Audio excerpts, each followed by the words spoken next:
If you want, I can press it. I'm already recording. I can just always edit it out. Okay. I believe that's it. Oh, just one note. People sitting on the chairs in the top row. Obviously, if you look behind you, for some of you, there's no space back there, and you will fall if you inch your chair back. Okay? Please do not do that. Okay? Please stay safe. All right. I believe that's it. So thank you so much for coming. Get comfortable. All right. And so this is the Bald Soprano by Eugene Ionesco.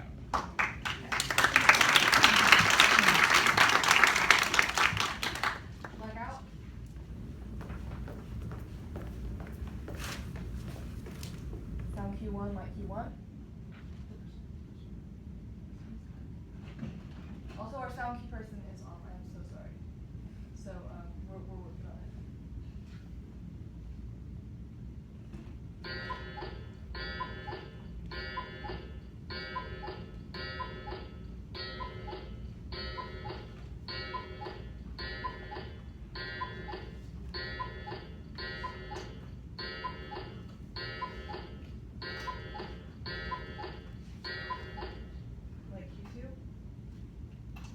There, it's 9 o'clock.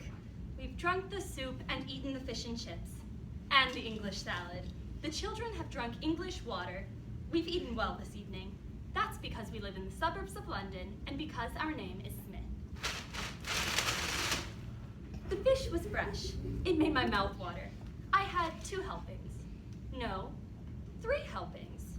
That made me go to the WC.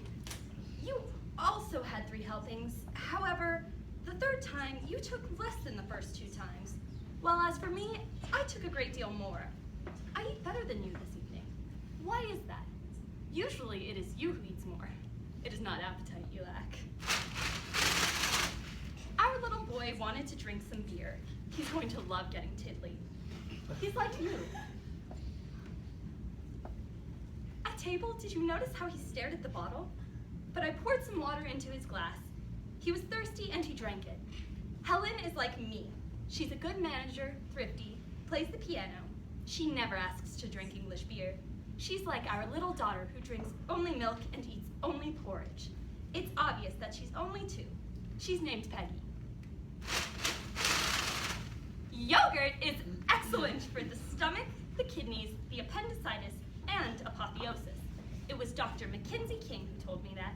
He's the one who takes care of the children of our neighbors, the Johns. He's a good doctor. One can trust him. He never prescribes any medicine without having tried it out on himself first. Before operating on Parker, he had his own liver operated on first, although he was not the least bit ill. But how does it happen that the doctor pulled through while Parker died? Because the operation was successful in the doctor's case, and it was not in Parker's. Then Mackenzie is not a good doctor. The operation should have succeeded with both of them, or else both should have died. Why? A conscientious doctor must die with his patient if they can't get well together.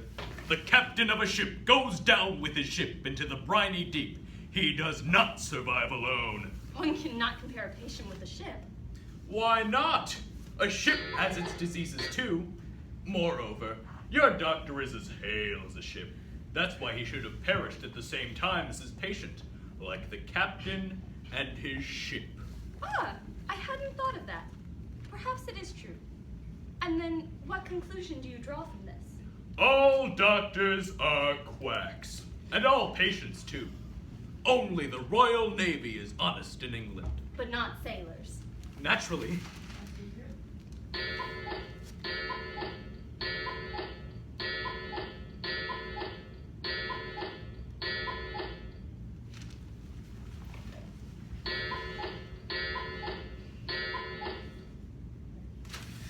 It says here that Bobby Watson died. The poor man. When did he die? Why do you pretend to be astonished? You know very well that he's been dead these past 2 years. Surely you remember that we attended his funeral a year and a half ago. Oh, yes, of course I do remember. I remembered it right away. But I don't understand why you yourself were so surprised to see it in the paper. It wasn't in the paper. It's been 3 years since his death was announced. I remembered it through an association of ideas. What a pity. He was so well preserved. He was the handsomest corpse in Great Britain. He didn't look his age. Poor Bobby. He'd been dead for 4 years and he was still warm. A veritable living corpse. And how cheerful he was. Poor Bobby. Which poor Bobby do you mean? It is his wife that I mean. She's called Bobby too, Bobby Watson. Since they both had the same name, you could never tell one from the other when you saw them together. It was only after his death that you could really tell which was which. And there are still people today who confuse her with the deceased and offer their condolences to him. Did you know her? I only met her once, by chance, at Bobby's burial. I've never seen her. Is she pretty? She has regular features, and yet one cannot say that she is pretty. She is too big and stout. Her features are not regular, but still, one can say that she is very pretty. She is a little too small and too thin. She's a voice teacher. How sad for her to be left a widow so young. Fortunately, they had no children. That was all they needed. Children. Poor woman, how could she have managed? She's still young. She might very well remarry. She looks so well in mourning. But who would take care of the children? I don't know everything! I can't answer all your idiotic questions!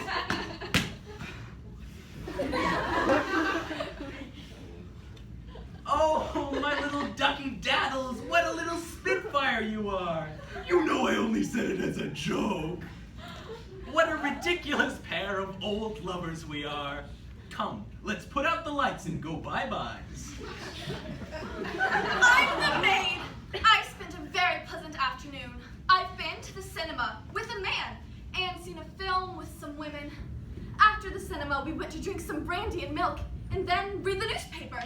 I hope that you spent a pleasant afternoon, that you went to the cinema with a man, and that you drank some brandy and milk. And the newspaper. Mr. and Mrs. Martin, your guests are at the door. They were waiting for me. They didn't dare come in by themselves. They were supposed to have dinner with you this evening. Oh yes, we were expecting them, and we were hungry. Since they didn't put in an appearance, we were going to start dinner without them. We've had nothing to eat all day. You should not have gone out. But it was you who gave me permission. We didn't do it on purpose.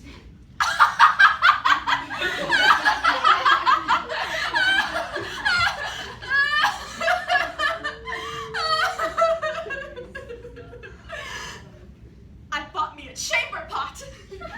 My dear Mary, please open the door and ask Mr. and Mrs. Martin to step in.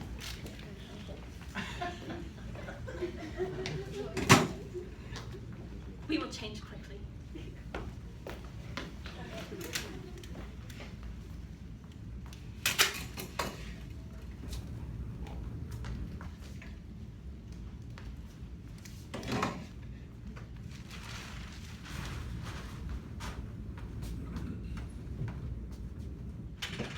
Why have you come so late?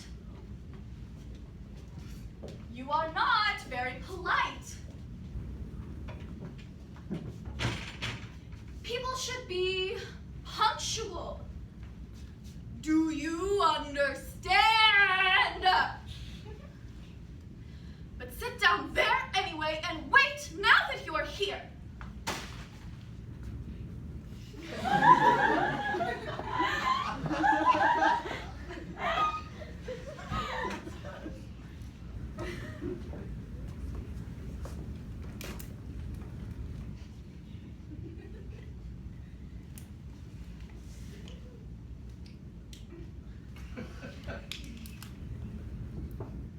Excuse me, madam, but it seems to me, unless I'm mistaken, that I've met you somewhere before. I too, sir. It seems to me that I've met you somewhere before.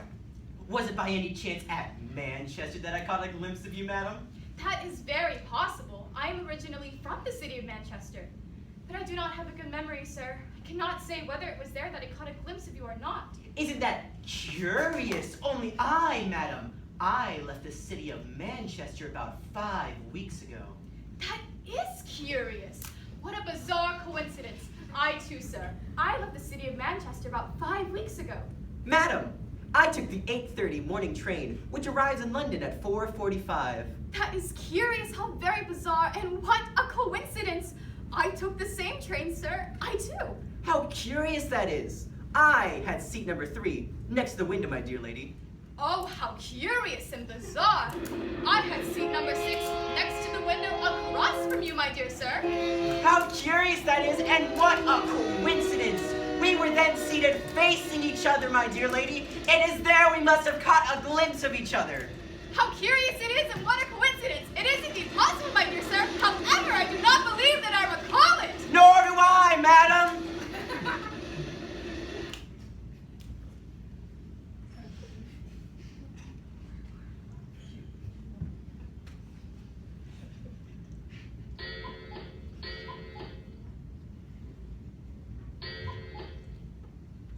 Since coming to London, I reside in Bromfield Street, my dear lady. Curious that is, how bizarre. I too, since coming to London, I have resided in Bromfield Street, my dear sir. How curious that is. Well then, perhaps we have seen each other in Bromfield Street, my dear lady. How curious that is, how bizarre. It is indeed possible, but I do not recall it, my dear sir. I reside at number 19, my dear lady. How curious that is. I also reside at number 19, my dear sir. Well then, perhaps we have seen each other in that house, dear lady. It is indeed possible, my dear sir. I have a little girl, my little daughter. She lives with me, dear lady. She's 2 years old. She's blonde, has a white eye and a red eye. She is very pretty. Her name is Alice, dear lady. What a bizarre coincidence. I too have a little girl. She is 2 years old, has a white eye and a red eye. She is very pretty. Her name is Alice too, dear sir. What a coincidence! And bizarre. Perhaps they are the same, dear lady. How curious it is. It is indeed possible, dear sir.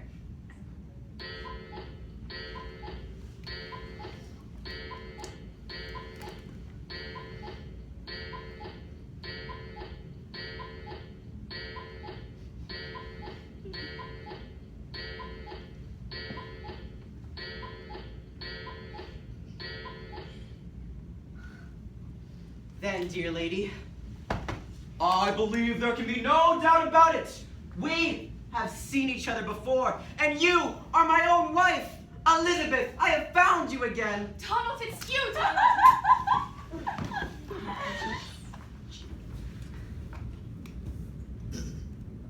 Donald and Elizabeth are now too happy to be able to hear me. I can therefore let you in on a secret. Elizabeth is not Elizabeth. Donald is not Donald. And here's the proof. The child that Donald spoke of is not Elizabeth's daughter. They are not the same person. Donald's daughter has one white eye and one red eye, like Elizabeth's daughter. Whereas Elizabeth's child has a white right eye and a red left eye, Donald's child has a red right eye and a white left eye. Thus, all of Donald's system of deduction collapses when it comes up against this last obstacle which destroys his whole theory. In spite of the extraordinary coincidences which seem to be definitive proof, Donald and Elizabeth, not being the parents of the same child, are not Donald and Elizabeth. It is in vain that he thinks he is Donald. It is in vain that she thinks she is Elizabeth. He believes in vain that she is Elizabeth. She believes in vain that he is Donald. They are sadly deceived. But who is the true Donald? Who is the true Elizabeth? Who has any interest in prolonging this confusion? I don't know.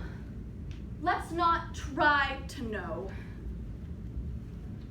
Let's leave things as they are. My real name is Sherlock Holmes.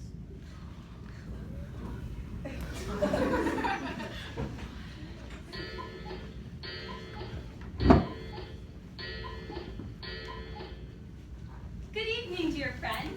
Please forgive us for having made you wait so long. We thought we should extend you the courtesy to which you are entitled, and as soon as we learned that you had been kind enough to give us the pleasure of coming to see us, without prior notice. We hurried to dress for the occasion. We've had nothing to eat all day, and we've been waiting 4 whole hours for you. Why have you come so late?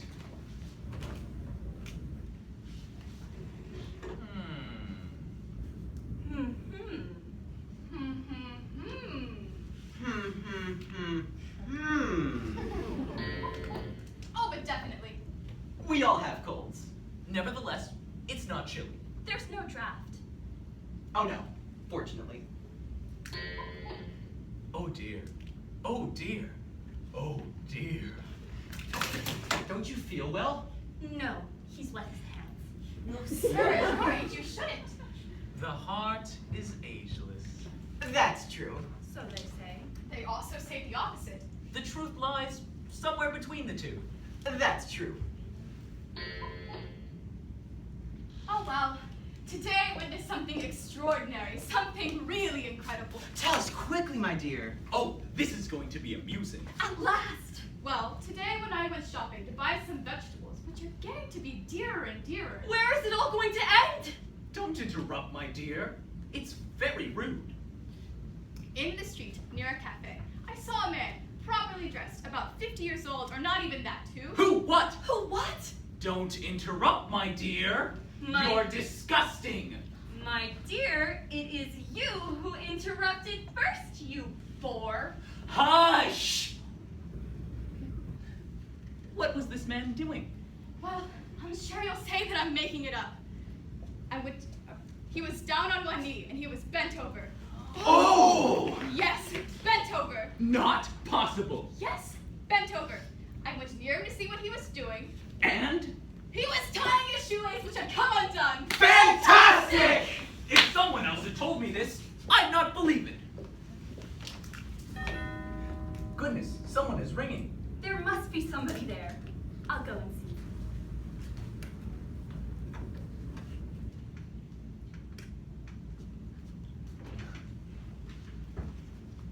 Nobody. Goodness, someone is ringing. There must be somebody there. I'll go and see.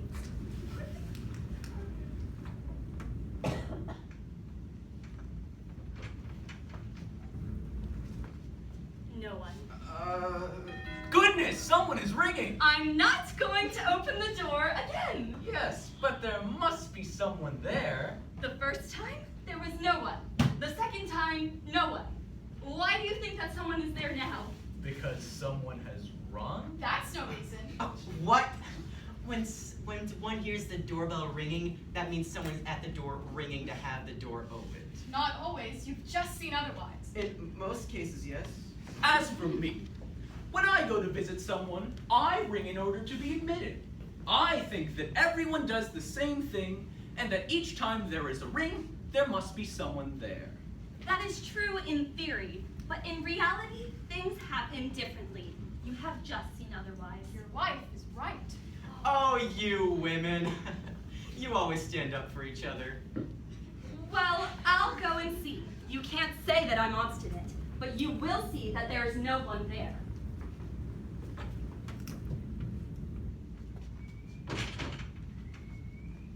You see, there's no one. Oh, these men who always think they're right and who are always wrong. Goodness, someone is ringing. There must be someone there. Don't send me to open the door again. You've seen that it was useless. Experience teaches us that when one hears the doorbell ring, it is because there is never anyone there. Never. That's not entirely accurate. In fact, it's false. When one hears the doorbell ring, it is because someone rang it. He won't admit that he's wrong. My husband is very obstinate too. There's someone there! That's not possible. No. Yes! I tell you no. In any case, you are not going to disturb me again for nothing. If you wish to know, go and look yourself. I'll go.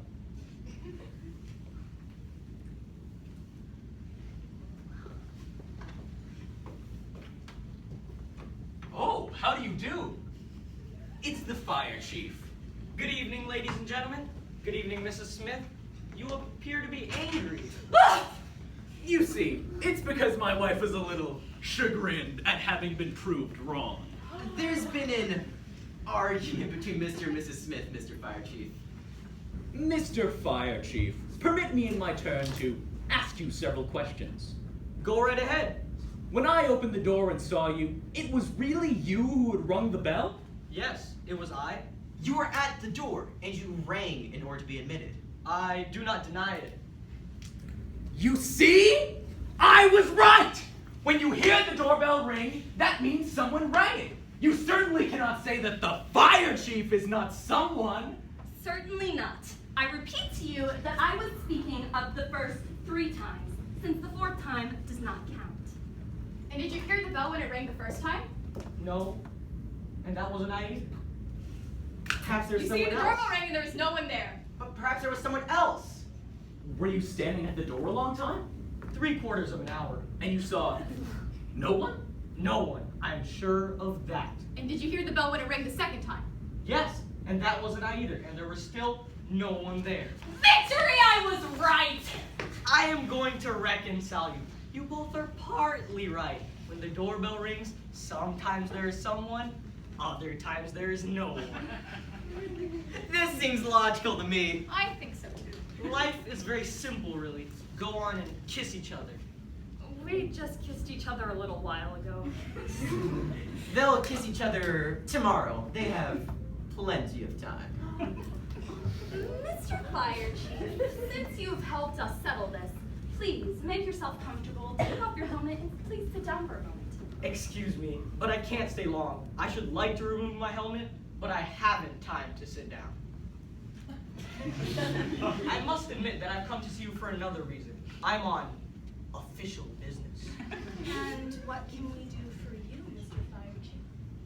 I must beg you to excuse my indiscretion. You don't mind? In front of them? Say whatever you'd like. We're old friends. They tell us everything. Speak. Well, is there a fire here? Why do you ask us that? It's because, pardon me, I have orders to extinguish all the fires in the city. All? Yes, all. I don't know. I don't think so. Do you want me to go and look? There can't be one in here. There's no smell of anything burning.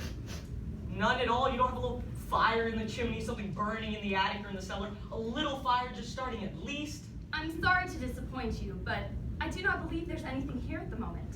I promise I will notify you when we do have something. Please don't forget. It would be a great help. That's a promise. And there's nothing burning at your house either? No, unfortunately. Things aren't going so well just now. Mr. Fire Chief, since you are not too pressed, stay a little while longer. You would be doing us a favor. Shall I tell you some stories? Oh, by all means, how charming of you. Yes, yes, some stories, hurrah! And what is even more interesting is the fact that firemen's stories are all true, and they're based on experience. I speak from my own experience. Truth. Nothing but the truth. No fiction. That's right. Truth is never found in books. Only in life. Begin! Begin! Be quiet, he is beginning. Excuse me. Don't look at me that way. You embarrass me. You know that I'm shy. Isn't he charming? Well then. The dog and the cow. An experimental fable. Once upon a time, another cow asked another dog, "Why have you not swallowed your trunk?" "Pardon me," replied the dog. "It is because I thought that I was an elephant." What is the moral? That's for you to find out. I'll tell you one. The snake and the fox. Once upon a time, a snake came up to a fox and said, "It seems to me that I know you." The fox replied to him, "Me too." Then said the snake, "Give me some money." "A fox doesn't give money," replied the tricky animal who, in order to escape, jumped down into a deep ravine full of strawberries and chicken honey. But the snake was there waiting for him with a Mephistophelian laugh. The fox pulled out his knife, shouting, "I'm going to teach you how to live!" Then he took to flight, turning his back. But he had no luck. The snake was quicker. With a well-chosen blow of the fist, he struck the fox in the middle of the forehead, which shattered into 1,000 pieces, while he cried, "No! No! 4 times no! I'm not your daughter!" It's interesting. It's not bad. My congratulations! Not so good. And anyway, I've heard it before. It's terrible. But it wasn't even true. Yes, unfortunately. It's your turn, my dear lady. I only know one. I'm going to tell it to you. It's called The Bouquet. My wife has always been romantic. She's a true Englishwoman. Here it is. Once upon a time, a fiancé gave a bouquet of flowers to his fiancée, who said, "Thanks." But before she had said, "Thanks," he, without saying a single word, took back the flowers he had given her in order to teach her a good lesson, and he said, "I take them back." He said, "Goodbye," and took them back and went off in all directions. Oh, charming! You have a wife, Mr. Smith, of whom all the world is jealous. It's true. My wife is intelligence personified. She's even more intelligent than I. In any case, she is much more feminine. Everyone said so. Let's have another, Mr. Fire Chief. Oh no, it's too late. Tell us one anyway. I'm too tired. Please, do us a favor. I beg of you. No, You have a heart of ice for sitting on hot coals. I implore you. I don't know whether I'll be able to. I'm on official business. It depends on what time it is. We don't have the time here. But the clock?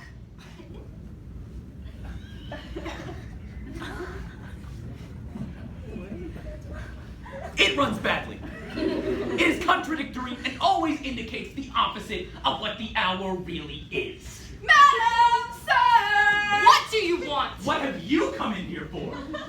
I hope Madam and Sir will excuse me, and these ladies and gentlemen too.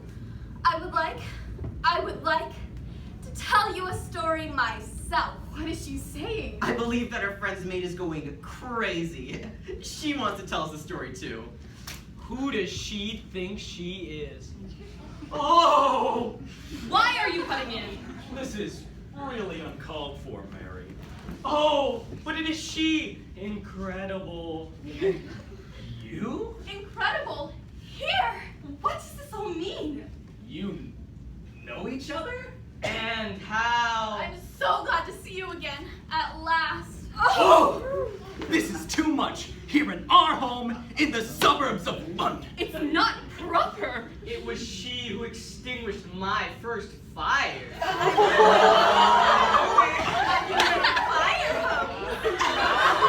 If this is true, if this is the case, dear friends, then these emotions are understandable, human, honorable. All that is human is honorable.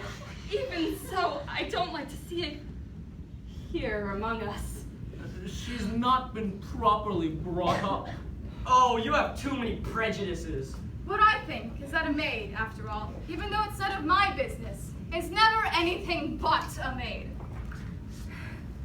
Go, my little Mary, go quietly to the kitchen and read your poems in front of the mirror.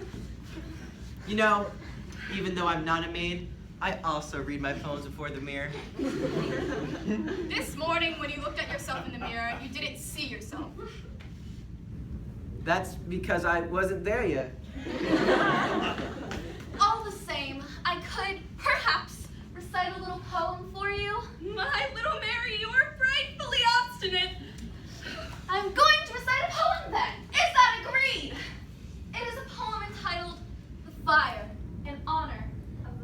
Chief. The fire. The polypoids were burning in the wood. A stone caught fire. The castle caught fire. The forest caught fire. The men caught fire. The women caught fire. The birds caught fire. The fish caught fire. The water caught fire. The sky caught fire. The ashes caught fire. The smoke caught fire. The fire caught fire. Everything caught fire. Caught fire. Caught fire! That sent chills up my spine. And yet, there's a certain warmth in those lines. I thought it was marvelous. All the same. You're exaggerating. Just a minute. I admit, all this is very subjective. But this is my conception of the world. My dream. My ideal. And now this reminds me that I must leave. Since you don't have the time here, I must tell you that exactly 3/4 of an hour and 16 minutes, I'm having a fire at the other end of the city. Consequently, I must hurry, although it will be quite unimportant. What will it be? A little chimney fire? Oh, not even that, a straw fire and a little heartburn. Well, we're sorry to see you go. You've been very entertaining. Thanks to you, we've passed a truly Cartesian quarter of an hour. Speaking of that, the Bald Soprano? She always wears her hair in the same style. Ah, then goodbye, ladies and gentlemen. Good luck. And a good fire. Let's hope so. For everybody.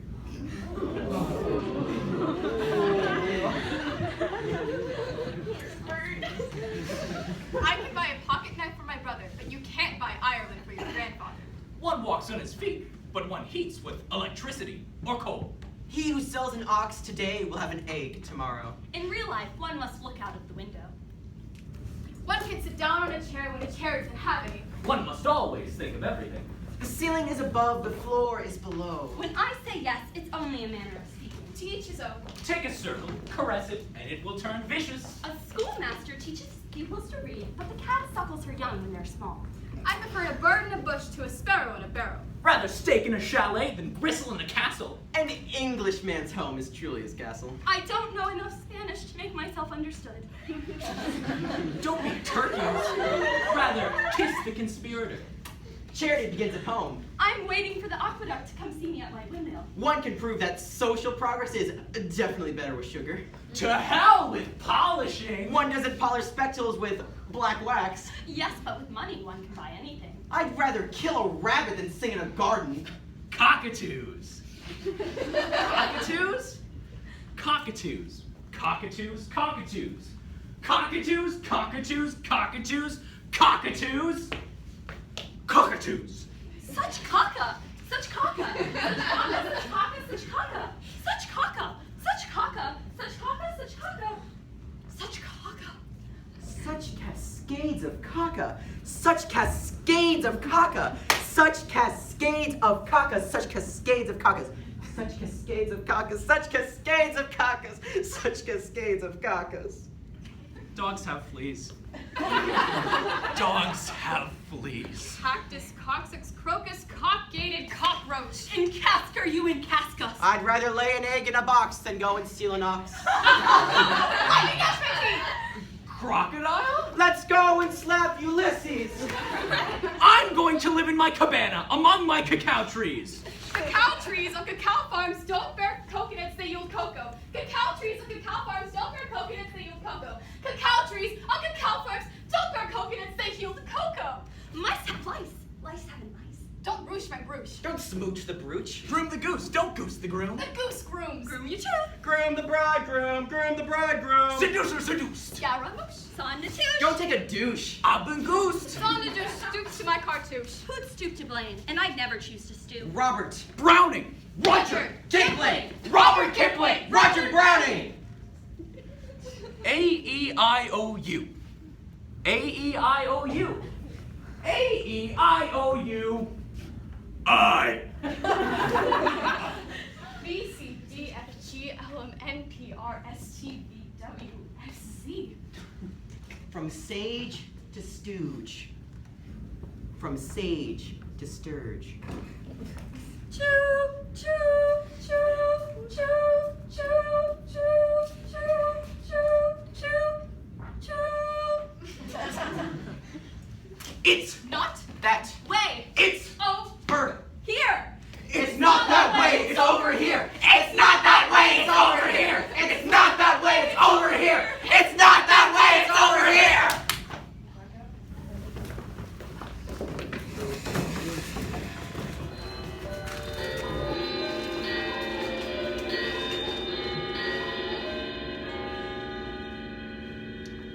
There, it's 9 o'clock.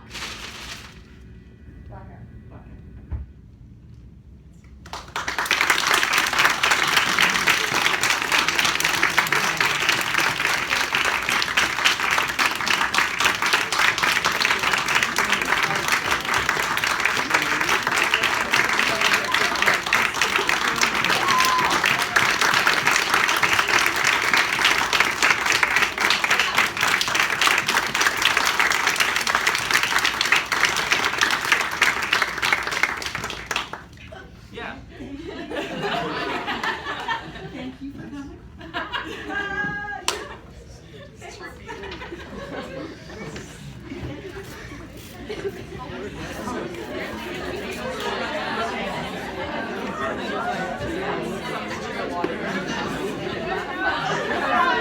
When Madison's right here, I was trying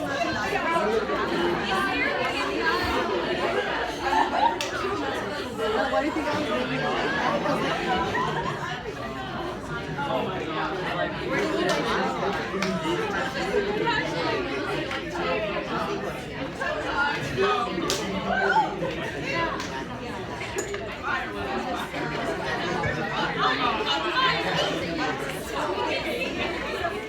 Oh, thank you so much for coming. Yes. Do you have any questions? Yeah. Oh, yeah. Do you have any questions that we can answer? What's the name of the play? The Bald Soprano. The Bald Soprano. Did I not say that at the beginning? Oh, okay. Okay. That's the one that freaked out when it said the Bald The Soprano. Bald Soprano. Yes. Get it? Get it? Yeah. Because she's. Any other questions? Happy to answer them. We can try at least. We can. Yeah. What was it about? Yeah. Okay, so let me tell you a little bit. UNESCO, so I mentioned it was originally written in French. Eugene UNESCO is the playwright, and he was in the process of actually learning English, and he was reading all these English primers about, things that said things like, the couch is on the floor, the lamp is on the table, the dish is on the table as well, or something like that. And so he was kind of struck by kind of the banality of all of these statements, and they kind of just began to wash over him, and so he decided to write this play about the absurdity of language. It's also a critique of bourgeois culture, and also making fun of the English. The French like to make fun of the English, just like the English like to make fun of the French. So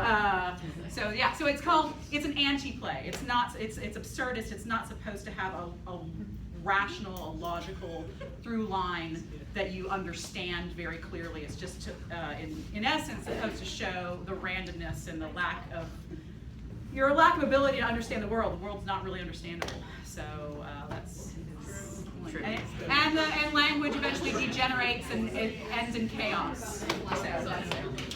Yeah. Anything else? Why are their faces gray? Because they're dead. Oh, okay. Yes, Because like language is dead in this play, they are also dead. So Also, we're really tired. yeah, they're also, yeah. Really And tired. if we had the lighting in here, it would look a little better in terms of now, so they I would look a look little like more you. dead. So. Yeah, well, Mary's the only one that's got a little spark of life. You can tell from the lipstick. So, and she's also the one that upsets, especially the Smiths and the Martins. So she's the one who brings some life into the situation, and then she's appropriately matched with the fire chief, who is in charge of fires, right?